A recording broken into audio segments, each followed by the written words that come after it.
Hi friends, फैमटेड kitchen हाउसे सकल के स्वागत जानिए आमी नंदिनी आज आपनादेर साथे शेयर करब मिल्क भेजिटेबल सूप। भीषण सुंदर এই রেসিপিটি ছোট থেকে বড় সকলের জন্যই খুবই স্বাস্থ্যকর। রেসিপিটি খুব সহজে বাড়িতে কিভাবে তৈরি করে নেওয়া যায় সেটি আমি আপনাদের সাথে শেয়ার করব। আর এই রেসিপিটি আমি কোনো রকম ক্রিমের সাহায্য ছাড়াই ক্রিমি টেক্সচারে তৈরি করব। রেসিপিটি শেষ পর্যন্ত দেখার অনুরোধ রইল। রেসিপিটি যদি ভালো লেগে থাকে আমার চ্যানেলকে সাবস্ক্রাইব করার অনুরোধ রইল আর পাশে থাকা বেল আইকনটি প্রেস করে দেবেন নতুন নতুন রেসিপির আপডেট যাতে সবার আগে আপনাদের কাছে পৌঁছে যায় সেই জন্য। তো চলুন রান্নাটা শুরু করা যাক। এখানে আমি 1.5 চামচ মতো সাদা তেল দিয়ে দিলাম আর দিয়ে দিচ্ছি সামান্য বাটার, একটা ছোট কিউব বাটার। এবার ভালোভাবে তেল আর বাটারটাকে হতে দেব।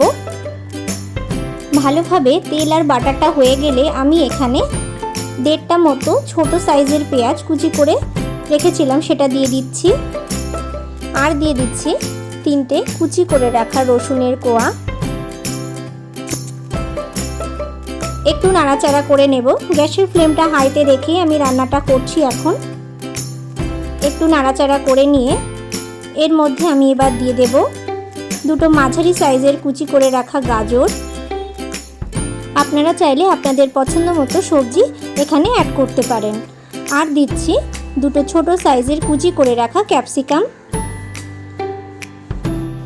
আর পরিমাণ মতো ব্রোকলিটাকে আমি হালকা একটু ভাপিয়ে নিয়েছি। এবার একটু নাড়াচাড়া করে নেব। ভালোভাবে একটু নাড়াচাড়া করে হালকা ভেজে নেওয়ার পর আমি পরিমাণ মতো লবণ দিয়ে দিলাম। এবার আমি গ্যাসের ফ্লেমটাকে লোতে রেখে ঢাকা দিয়ে রান্নাটা করব যতক্ষণ না সবজিগুলো সেদ্ধ হয়ে যায়। 5-7 মিনিট পরে ঢাকনাটা আমি খুলছি। এবার একটু নাড়াচাড়া করে চেক করে নেব সবজিগুলো সেদ্ধ হয়েছে কিনা। সবজিগুলো বেশি ভাজা যাবে না, হালকা ভেজে নিতে হবে যাতে সবজিগুলো সেদ্ধ হয়ে যায়। দেখুন সবজিগুলো সেদ্ধ হয়ে গেছে। এবার আমি এর মধ্যে দিয়ে দিচ্ছি 1 চামচ মতো ময়দা। এবার ময়দার সাথেও সমস্ত সবজি দিয়ে ভালো করে নাড়াচাড়া করে নেব যাতে ময়দার গন্ধটা চলে যায়। বেশিক্ষণ নাড়াচাড়া করার দরকার নেই, 1 মিনিট মতো নাড়াচাড়া করলেই হবে। এবার আমি এর মধ্যে দিয়ে দিচ্ছি পরিমাণ মতো গোলমরিচের গুঁড়ো, 1/2 টিস্পুন মতো অরিগ্যানো। এটা অপশনাল, আপনারা চাইলে দিতেও পারেন আবার নাও দিতে পারেন। অরিগ্যানোটা দিলে একটু টেস্টটা খুবই সুন্দর আসে। এবার আমি এর মধ্যে দিয়ে দিচ্ছি 2 কাপ দুধ। এবার কাপটা ধুয়ে আরও 1 কাপ দিলাম জল। এবার ভালো করে ফুটতে দেব।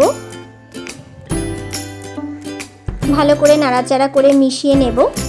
তারপর গ্যাসের ফ্লেমটাকে লোতে রেখে আমি একটু ঢাকা দিয়ে রাখবো 2 মিনিট মতো যাতে অরিগ্যানোর ফ্লেভারটা সবজিগুলোর মধ্যে ভালোভাবে ঢুকে যায়। ফিরে এলাম 2 মিনিট পর। দেখুন ভালোভাবে ফুটে গেছে। দেখুন খুব সুন্দর ঘন হয়ে এসেছে এবং স্যুপের টেক্সচারটাও খুব সুন্দর ক্রিমের মতো হয়ে গেছে। এবার আমি এখানে দিয়ে দিচ্ছি 1/2 চামচ চিনি। এবার ভালো করে নাড়াচাড়া করে নেব। মিল্ক ভেজিটেবল স্যুপ একদমই তৈরি হয়ে গেছে সার্ভের জন্য। আপনারাও ঠিক এইভাবে ট্রাই করবেন, আশা করছি আপনাদেরও ভীষণ ভালো লাগবে। এইভাবে ট্রাই করে অবশ্যই কমেন্ট করে জানাতে ভুলবেন না আপনাদের কেমন লাগলো। আমি আরেকটু ফুটিয়ে নিচ্ছি। এবার আমি সার্ভ করে দেব। রেসিপিটি বাড়িতে অবশ্যই ট্রাই করবেন আর কমেন্ট করে জানাতে ভুলবেন না আপনাদের কেমন লাগলো। রেসিপিটি যদি ভালো লেগে থাকে লাইক করবেন, শেয়ার করবেন। ভিডিওটি শেষ পর্যন্ত দেখার জন্য অসংখ্য ধন্যবাদ।